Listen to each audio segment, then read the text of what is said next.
ఆచార్య చాణక్యుల వారు వృధా అవుతున్న కొన్ని వస్తువుల కోసం ఈ విధంగా చెబుతున్నారు. సముద్రంలో పడే వర్షము ఎంత వర్షం పడినా అది మానవ సమాజానికి ఏ విధముగా ఉపయోగం ఉండదు, అది వేస్ట్ అని చెప్తున్నారు. అలాగే ఒక సమృద్ధిగా భోజనం చేసిన వ్యక్తికి అన్నం పెడితే వాడు తినడు, సరిగ్గా పేర్లు పెడతాడు, అది అనవసరమని.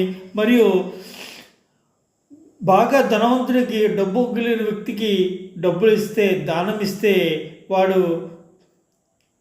డబ్బు ఎవరికి తీసుకుంటాడు, కానీ దాని దాని దాని పట్ల వాడికి సరైన విశ్వాసం ఉండదు, సరైన విశ్వాసం ఉండదు. అలాగే పగటిపూట దీపము వెలుగు ఎవరికి కనిపించదు, దాని విలువ రాత్రిపూట మాత్రమే తెలుస్తుంది.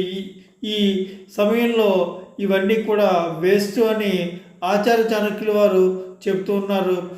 దయచేసి సబ్స్క్రైబ్ చేయండి, మీ బంధుమిత్రులకు షేర్ చేయండి, లైక్ చేయండి.